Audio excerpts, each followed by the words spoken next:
Баршаңызға сәлем. Менің каналыма қош келдіңіздер. Сіздермен бірге Балқыз. Бүгінгі видеода красный бархат тортын дайындаймыз. Өте дәмді, жұмсақ әрі нәзік болып шығады. Дәл осы рецептпен дайындап көріңіздер. Өте керемет болып шығатынына сенімдімін. Бірінші сары май мен қантты жақсылап миксерлеп аламыз. Сары май бөлме температурасында еріген, жұмсақ болуы керек.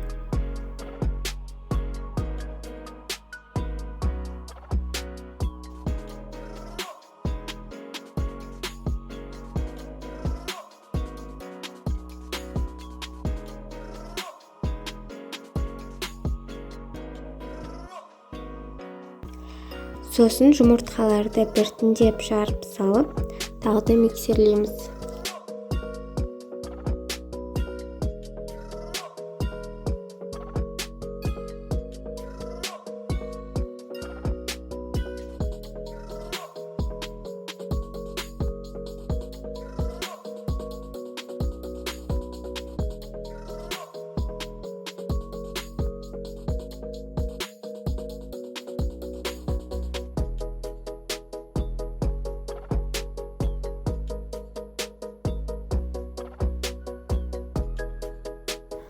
Сонан соң сұйық майымызды қосып, тағы да жақсылап миксерлеп аламыз.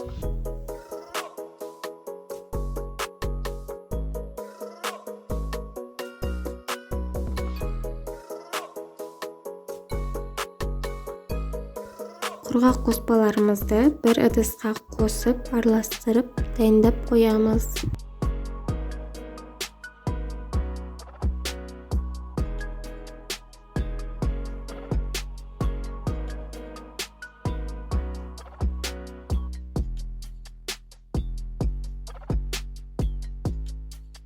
Қызыл бояғышымызды бірінші айранымызға қосып араластырып аламыз.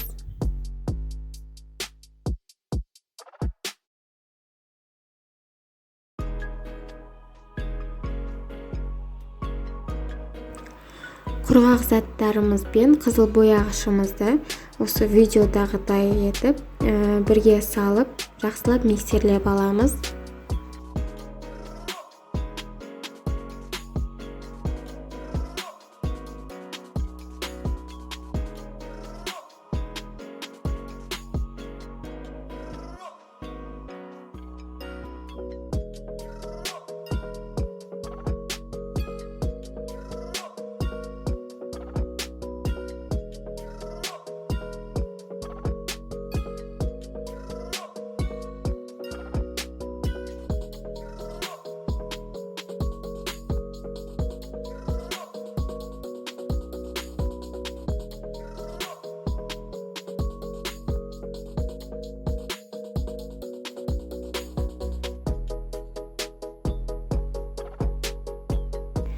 Бисквиттеріміздің қамыры дайын.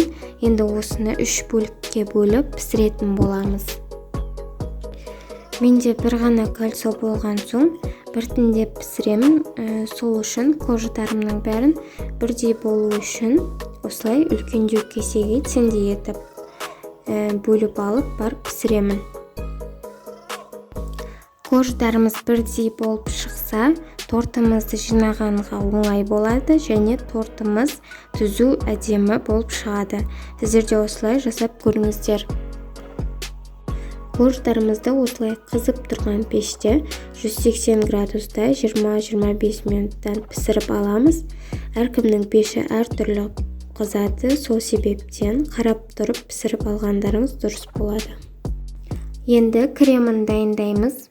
Алдымен сливкимізді кішкене қою болғанша миксерлеп аламыз.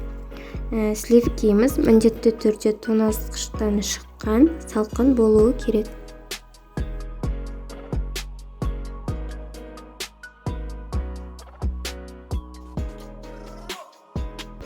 Сосын творожный сырымызды қосып, тағы да жақсылап миксерлейміз. Сонан соң қант ұнтағын қосамыз. Ол жері видеоға түспей қалыпты, ұмытып кетіп жүрмеңіздер.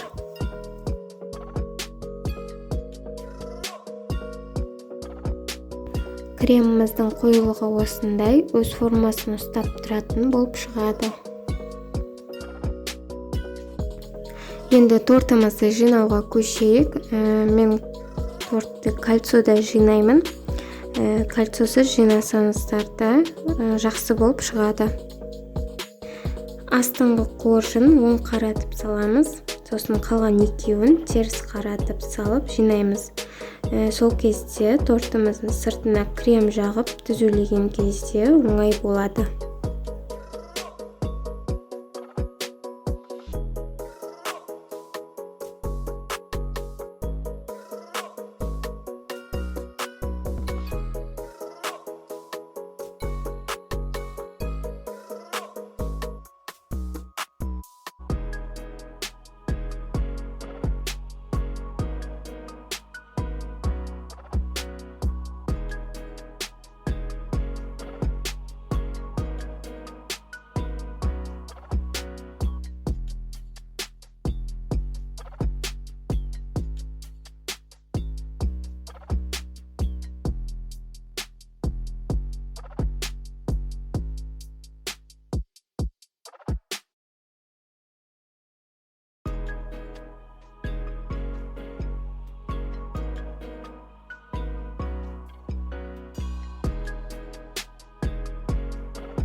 Сосын кольцоны шешіп, сыртының бәрін түзулеп, крем жағып шығамыз.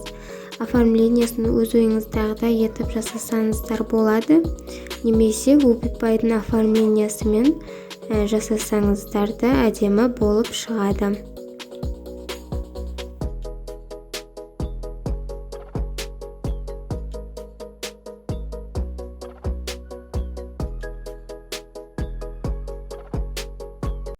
Мен осылай крошкалармен әсемдедім. Өте керемет болып шықты. Тек сырты ғана емес, дәмі де өте керемет.